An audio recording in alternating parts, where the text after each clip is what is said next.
We've established that things change. So where are we right now when it comes to the internet? Every time I sit down to evaluate the state of the internet, I'm amazed.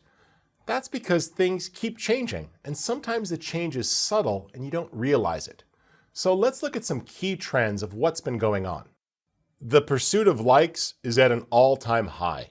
Social media addiction is a real thing. People are absolutely obsessed with what others think about their content. And that's not to mean that critical feedback isn't helpful, but not all feedback is the same. What else? Well, I always like to be a little bit more analytical, and one of my favorite sources to look at is Edison Research.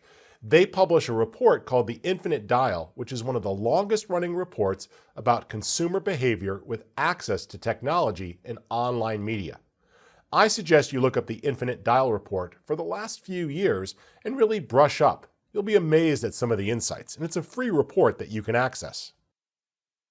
Additionally, the Pew Research Center publishes a wonderful set of reports about the internet and how it affects our general lives.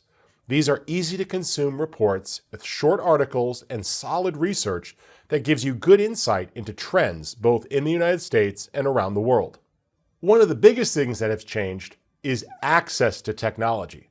People often used to assume that social media and online access was something that only the wealthy had access to, or people that got it through their jobs. At this point, it's become completely democratized with so many different price points and even free options available. So, when we talk about access to the internet, it's pretty ubiquitous. What we see as we look around the world is that there's a lot of access in different regions. Now, depending upon the area you're looking at, you'll see different penetration rates. Globally, about half the world population is online. Now, if we look at other markets, you'll see that sometimes it's a bit smaller. For example, the Oceania region and Australia region is less than 1% of the world's population, and it's just as well connected as Latin America and the Middle East. Leading the pack is North America and Europe with broad internet access. However, Africa and Asia have worlds more people, a lot larger populations than these other areas. So what this really means is if you look at the size of the population, even though a little more than half of Asia is online, and that's much smaller percentage-wise than markets like Europe or North America, the fact of the matter is that there's more people in Asian countries online than there are in the rest of the world pretty much put together. That's why you need to realize that different platforms are trying so hard to broaden their global reach. And what works in the United States is not the only thing that's happening online or in social media. If you're trying for global reach or just want to bring your content to a new market, there are so many ways to do it. If we look at the different countries with the number of internet users, you'll see how it breaks down.